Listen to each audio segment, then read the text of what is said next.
আসসালামু আলাইকুম দর্শক, welcome back to my channel Food Files by Munmun. আজকে তৈরি করে দেখাবো শাহি ফিরনি। খুবই কমন এবং ভীষণ মজাদার এই ফিরনিটি কি করে আমরা খুব সহজে বাসায় তৈরি করে নিতে পারি তার একটা পারফেক্ট রেসিপি আপনাদের সাথে শেয়ার করব। আশা করছি আপনাদের ভালো লাগবে। প্রিয় দর্শক, তাহলে চলুন দেখে নেই এই শাহি ফিরনি তৈরি করতে আমাদের কি কি উপকরণ লাগছে এবং এর পুরো প্রস্তুত প্রণালী।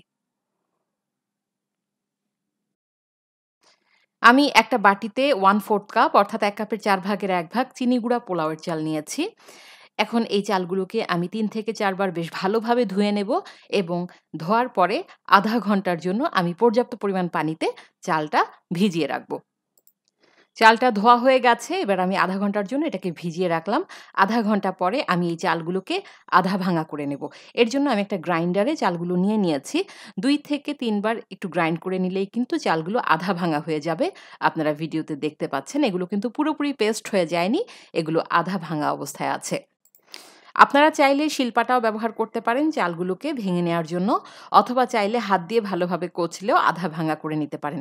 আমি একটু সামান্য পানি দিয়ে চালগুলোকে গুলিয়ে রাখছি, এতে করে পরবর্তীতে আমাদের ফিরনিটা তৈরি করে নিতে সুবিধা হবে। এবার আরেকটা বাটিতে আমি 1/2 কাপ পরিমাণ গুঁড়ো দুধ নিয়ে নিলাম। এই 1/2 কাপ পরিমাণ গুঁড়ো দুধকে আমি সামান্য একটু দুধ দিয়ে গুলিয়ে রাখছি। প্রায় 1/2 কাপ পরিমাণ তরল দুধ দিয়ে আমি এই 1/2 কাপ পরিমাণ গুঁড়ো দুধ গুলিয়ে নিলাম। এতে করে যখন আমরা গরম দুধে দুধটা দেব তখন এই গুঁড়া দুধটা আর চাক বেঁধে যাবে না। আমি গুঁড়ো দুধটা ভালোভাবে গুলিয়ে নিচ্ছি যাতে করে কোনো লাম্পস বা দলা এর মধ্যে থেকে না যায়। আমার ফিরনি তৈরির ১ম ধাপটা এখানেই শেষ হলো। আমি চালগুলোকেও আধা ভাঙা করে নিয়েছি এবং একই সাথে গুঁড়ো দুধটাকেও বেশ ভালোভাবে গুলিয়ে নিয়েছি। এবার পরবর্তী স্টেপে চলে যাচ্ছি।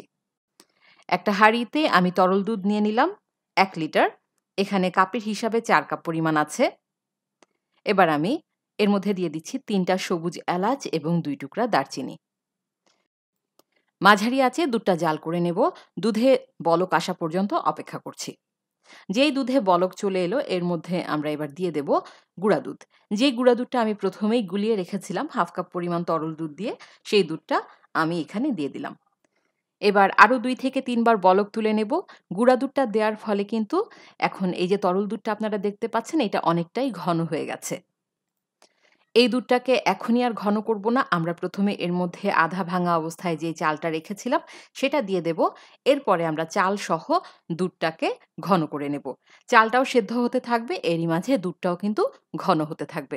তো আমরা এই পানি সহ চালটা দিয়ে দিচ্ছি। চালটা দুধে দেওয়ার সাথে সাথেই কিন্তু নেড়ে দিতে হবে।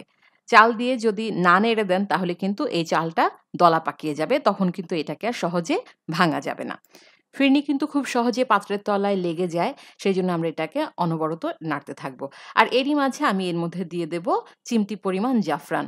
চমৎকার একটা স্মেল বের হবে জাফরানের এবং সেই সাথে খুবই সুন্দর একটা কালার শাহি ফিরনিতে চলে আসবে। আপনাদের কাছে জাফরান না থাকলে না দিতে পারেন, এটা একেবারেই অপশনাল। তবে চাইলে ১ ফোঁটা জর্দার রং অথবা ১ ফোঁটা ফুড কালার আপনারা এতে ব্যবহার করতে পারেন।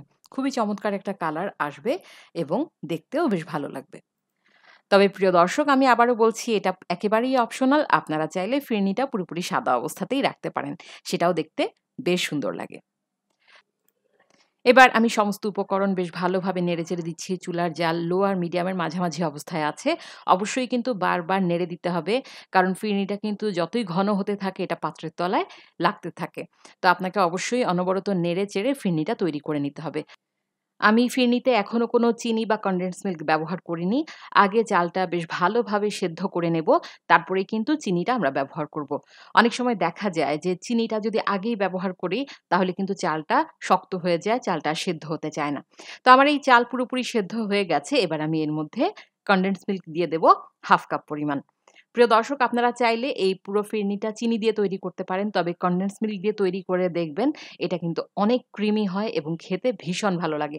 আমি এখানে 1/2 কাপ পরিমাণ কনডেন্স মিল্ক দিয়ে দিলাম এবং সেই সাথে দিয়ে দেব 1/4 কাপ পরিমাণ চিনি। অর্থাৎ ১ কাপের ৪ ভাগের ১ ভাগ চিনি দিয়ে দেব। তবে মিষ্টির পরিমাণটা কিন্তু অবশ্যই আপনাদের টেস্টের উপর নির্ভর করছে। আপনারা চাইলে বাড়িয়ে বা কমিয়ে নিতে পারেন। আমার কাছে এই পরিমাণ চিনিটাই কিন্তু ফিরনিতে পারফেক্ট মনে হয়েছে। 1/2 কাপ পরিমাণ কনডেন্স মিল্ক এবং 1/4 কাপ পরিমাণ চিনি দিয়ে আমি এই পুরো ফিরনিটা তৈরি করে নিলাম। চুলার জাল লো আর মিডিয়ামের মাঝামাঝি অবস্থাতেই আছে। আমি কিন্তু অনবরত নেড়েই যাচ্ছি। এই পর্যায়ে কোনোভাবেই কিন্তু নাড়া বন্ধ করা যাবে না। খুব ভালোভাবে এগুলোকে নেড়ে দিতে হবে এবং আর ২ থেকে ৩ বার বলক উঠিয়ে নিলেই কিন্তু আমাদের ফিরনিটা পুরোপুরি তৈরি হয়ে যাবে। প্রিয় দর্শক, আপনারা যতটা ঘন রাখতে চান ফিরনিটা তার চেয়ে কিছুটা পাতলা অবস্থায় কিন্তু ফিরনি নামিয়ে নিতে হবে। নাহলে কিন্তু ফিরনিটা ঠান্ডা হলে অনেকটাই ঘন হয়ে যাবে। তো দেখুন আমার এই ফিরনিটা এখন যেই পর্যায়ে আছে এটা কিন্তু ঘন হয়ে গেছে। আমি আর ঘন করব না। কারণ এটা ঠান্ডা হলে আরো ঘন হয়ে যাবে। চুলার জালটা বন্ধ করে আমি এখানে ১ টেবিল চামচ পরিমাণ ঘি দিয়ে দিলাম। আপনারা চাইলে এখানে ২ থেকে ১ ফোঁটা কেওড়া জলও ব্যবহার করতে পারেন। এতেও টেস্টটা বেশ ভালো আসে। আমি যেহেতু জাফরান ব্যবহার করেছি, আমি এখানে আর কোনো কেওড়া জল ব্যবহার করছি না। চুলার জালটা বন্ধ করে আমি হাঁড়িতেই এই ফিরনিটাকে নেড়েচেড়ে কিছুটা ঠান্ডা করে নেব।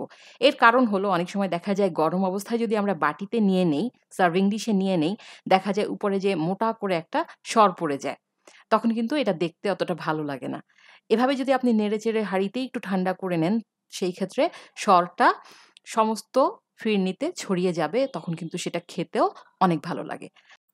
আমি ফিরনি থেকে দারচিনি এলাচগুলো উঠিয়ে নিচ্ছি কারণ ফিরনি খাওয়ার সময় এগুলো মুখে পড়লে আমার ভালো লাগে না। ফিরনিটাকে কিছুটা ঠান্ডা করে আমরা সার্ভিং ডিশে নিয়ে নিলাম এবং উপরে কিছু পেস্তা বাদাম এবং জাফরান দিয়ে আমি সাজিয়ে দিয়েছি।